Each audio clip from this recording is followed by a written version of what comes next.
हमारी दूसरी cover story उन तमाम लोगों से जुड़ी हुई है जिन्होंने बैंक से कोई ना कोई कर्ज लिया हुआ है।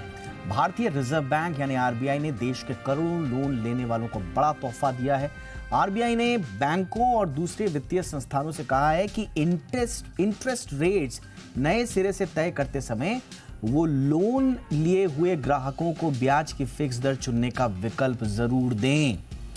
केंद्रीय बैंक ने जारी जो अधिसूचना की है उसमें कहा है कि ऐसा देखने में आया है कि ब्याज दर बढ़ने पर लोन की अवधि या फिर ईएमआई बढ़ा दी जाती है और ग्राहकों को इस बारे में सही तरीके से बताया नहीं जाता और ना ही उसकी सहमति ली जाती है। इस चिंता को दूर करने के लिए रिजर्व बैंक ने अपने नियमन के दायरे में आने वाली इकाइयों को एक उचित नीतिगत ढांचा बनाने को कहा है। रिजर्व बैंक के मुताबिक लोन की मंजूरी के समय बैंकों को अपने ग्राहकों को साफ साफ ये बताना होगा कि मानक इंटरेस्ट रेट्स में बदलाव की स्थिति में ईएमआई में क्या बदलाव आ रहे हैं या लोन का जो पीरियड है उसमें क्या क्या प्रभाव पड़ सकता है। ईएमआई या लोन की अवधि बढ़ने की सूचना तुरंत ग्राहक को दी जानी चाहिए, उसमें कोई डिले ना हो।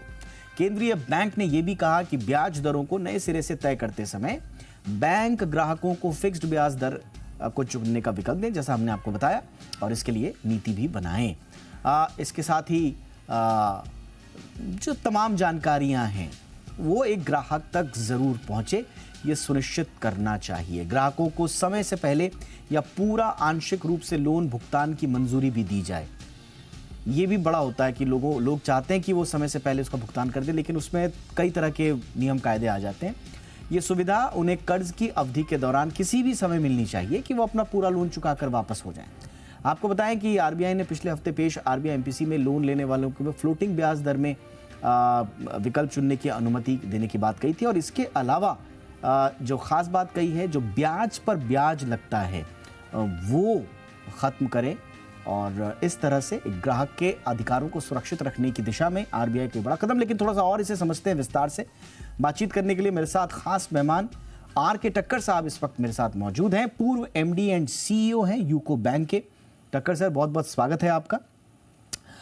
थोड़ा सा समझाएं सर इसे कि ये किसके लिए होगा। सभी के लिए ये है, सेलेक्टिव बैंक्स के लिए है, एनबीएफसीज के लिए है, और किस तरह के कर्जों पर ये लागू होगा?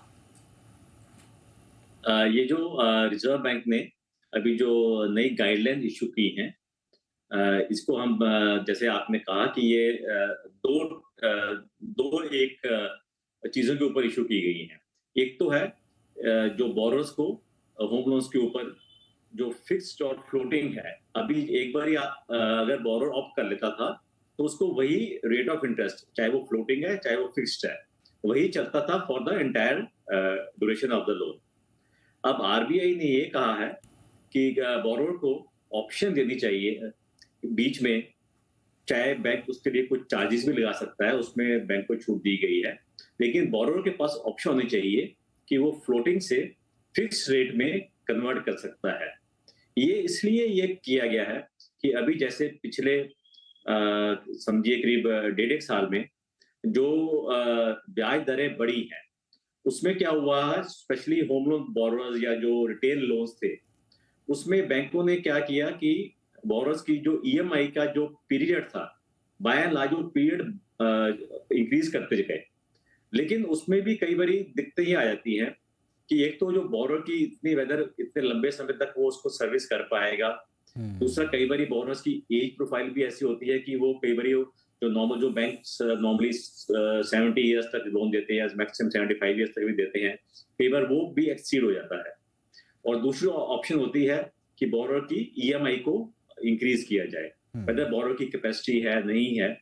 तो इन चीजों को नजर रखते हुए रिजर्व बैंक ने दी है कि बोरोर को एक तो इमीडिएटली बताया जाए कि जब भी ब्याज दरें बढ़ती हैं तो उस पर क्या इम्पैक्ट आएगा, और उसको चॉइस दी जाए इमीडिएटली कि चाहे वो ईएमआई बढ़ाना चाहता है या उसका टोटल पीरियड बढ़ाना चाहता है। ये तो हो गया फिक्स्ड और फ्लोटिंग के बारे में। जो दूसरा उन्होंने आज गाइडलाइन इशू की है वो है रिगार्डिंग पीनल इंटरेस्ट। अब पीनल इंटरेस्ट को नहीं, अब पीनल इंटरेस्ट नहीं कहा जा रहा, अब वो बात कर रहे हैं पीनल चार्जेस की। अभी तक क्या हो रहा था, जितने भी रेगुलेटेड एंटिटीज है, रेगुलेटेड एंटिटीज का मतलब है जितने भी नॉर्मली बैंक्स आएंगे इसके अंदर, एनबीएफसीज, हाउसिंग फाइनेंस कंपनीज और बाकी जो फाइनेंशियल इंस्टीट्यूशंस हैं।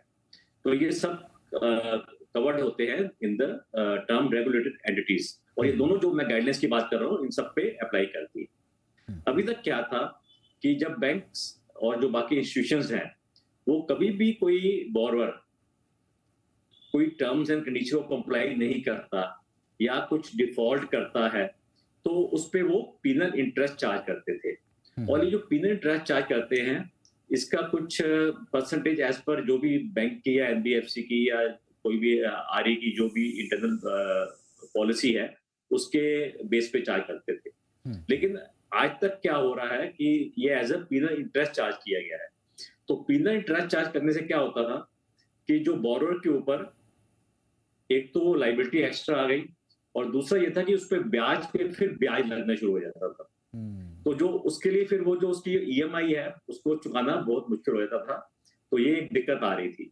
अब रिजर्व बैंक ने कहा है कि एक तो ये जो टर्म्स हैं कि कितना पीनल चार्जेस चार्ज करने हैं ये बड़े क्लियरली स्पेसिफाइड होने चाहिए at the time of loan sanction.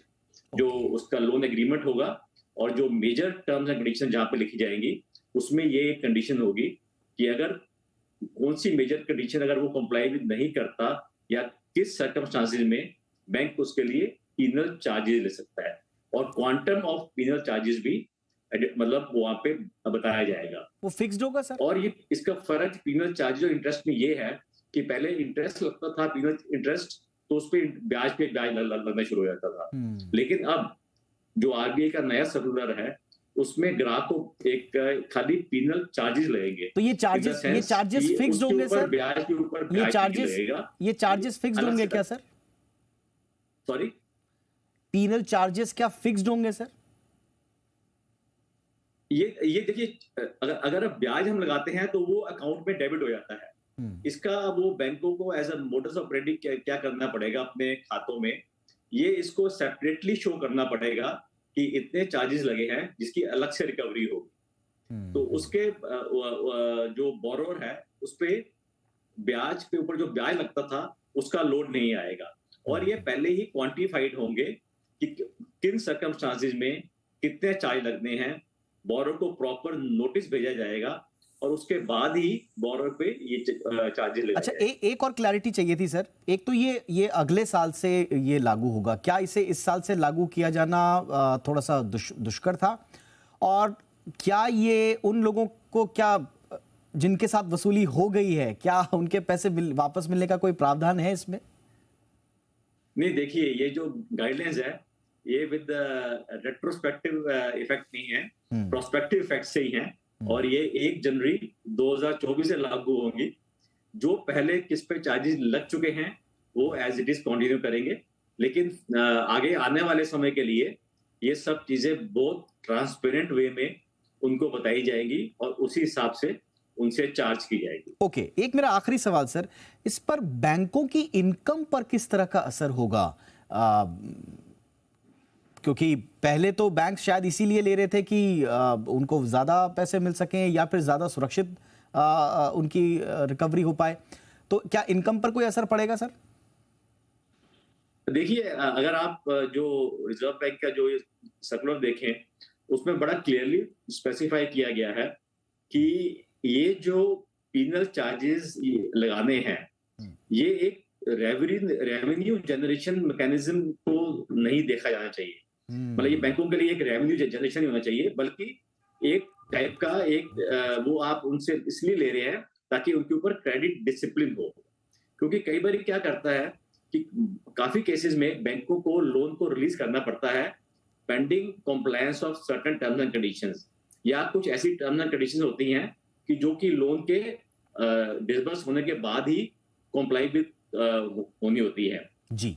तो बोरोवर पे एक टाइप का क्रेडिट डिसिप्लिन लाने के लिए कि वो जो टर्म्स एंड कंडीशंस है उनको फॉलो करे, यही रिजर्व बैंक ने कहा है। तो वो क्रेडिट डिसिप्लिन को लाने के लिए ये पीनल चार्जेस उन्होंने कहा है कि लगाए जाए और ना कि एज ए रेवेन्यू जनरेशन। बिल्कुल, ये रेवेन्यू जनरेशन पहले भी नहीं होना चाहिए था, ये रेवेन्यू जनरेशन बिल्कुल अभी भी नहीं होना चाहिए था। मेरा आखिरी सवाल सर, उन लोगों के लिए जो बैंकिंग सिस्टम में प्रोसीजर्स में दिलचस्पी रखते हैं, ये ऐसे प्रावधान क्यों रखे गए, इनसे सीख क्या मिलती है? जैसे आपने बताया, अब अगर किसी की लोन की अवधि बढ़ा दे रहे हैं आप, ईएमआई उसको ज्यादा लंबे वक्त तक देनी है और आप कह रहे हैं कि ये डिसिप्लिन के लिए है, तो आप तो एनपीए को एक बढ़ावा दे रहे हैं। जैसा आपने कहा कि हो सकता है एक एज के बाद वो पैसा न लौट आ पाए। दूसरा, उसकी जो कैपेबिलिटी है उससे ज्यादा अगर आपने ईएमआई बढ़ा दी, वहां पर एनपीए होने का खतरा है। तो बैंक सिर्फ क्रेडिट डिसिप्लिन के लिए इतना बड़ा रिस्क क्यों ले रहे थे? नहीं, देखिए, दो चीजें हैं। बैंक जब लोन देता है तो उसकी रिकवरी होना भी जरूरी है। लेकिन जब जैसे आज के हालात में या पिछले जो 1-1.5 साल में देखा हमने, जो ब्याज दरें जब बढ़ती हैं तो ऑब्वियसली जो बोरो के ऊपर एक लोड आता है, उसके ऊपर उसकी जो ईएमआई है वो बढ़ जाती है। तो अगर वो बैंक ईएमआई को अगर इंक्रीज करता है, उसकी जो पीरियड, रिपेमेंट पीरियड इंक्रीज करता है, तो नो डाउट एक टाइप का बोरो को रिलीफ मिलता है कि वो उसकी जो इंस्टॉलमेंट है वो सेम अमाउंट की रहती है। लेकिन वही होता है कि अगर उसको हम हर बारी बढ़ाते जाएं, और जैसे सपोज आपने लोन दिया 15 या 20 साल का, और वो बढ़ते बढ़ते 25 या 30 साल चला गया, तो वो एक कई बार इशू आ जाता है। तो ये गाइडलाइंस में मैं ये नहीं कहूंगा कि इससे कि एनपीए रुक जाएंगे या एनपीए को बढ़ावा मिलेगा, लेकिन एक बोरोर के पास एक डिसीजन होगा कि वो ऑप्ट कर सके कि मैं ईएमआई बढ़ाना चाहता हूं या रिपेमेंट पीरियड बढ़ाना चाहता हूं, या फिर मैं आज मेरा पास जो फ्लोटिंग रेट है उसे लगता है कि और ब्याज दरें बढ़ने वाली है, तो उसको ऑप्शन दीजिए ये कि आप इसको कन्वर्ट कर दीजिए फिक्स लोन में, ताकि उसका फ्यूचर के लिए जो अमाउंट है वो फिक्स हो जाए और उसको ये रहे तसल्ली कि मुझे इतना अमाउंट इतने पीरियड में बैंक को रिपे करना है। Absolutely. तो ये बेसिकली ग्राहक की सुविधा के लिए किया ग्राहक गया की है, सुविधा के लिए, यानी कि ग्राहक अब एक बेटर, एक इन्फॉर्म्ड डिसीजन ले पाएगा। अब तक जितने लोग भी लोन ले चुके होंगे या लोन लेने जा रहे होंगे, एक सबसे बड़ी समस्या आती है वो हिडन चार्जेस, ब्याज के ऊपर ब्याज। लोगों को समझ में नहीं आता है, बैंक से बात तो कुछ और हुई थी, अब ईएमआई कुछ और जा रही है, उसकी अवधि कुछ और बढ़ गई है। कई बार लोगों को लंबे लंबे समय तक याद भी नहीं रहता है कि क्या क्या टर्म्स एंड कंडीशंस पे बात हुई थी, बार बार उनको एग्रीमेंट खंगालना पड़ता है, समझ में नहीं आता। तो वो समझ में इसीलिए नहीं आता था क्योंकि इस तरह के प्रावधान थे, और अब पीनल इंटरेस्ट को खत्म करके एक पीनल चार्ज लाने की बात कही गई है, और साथ ही साथ इससे ब्याज पर ब्याज रुकेगा। ये आरबीआई ने एक ग्राहक को इन्फॉर्म डिसीजन लेने की दिशा में महत्वपूर्ण फैसला लिया। बहुत बहुत शुक्रिया आर के ठक्कर सर, आपने वक्त निकाला हमारे दर्शकों के लिए, बड़ी आसान भाषा में आपने एनालिसिस दिया। Thank you sir. तो ये थी हमारी दूसरी कवर स्टोरी।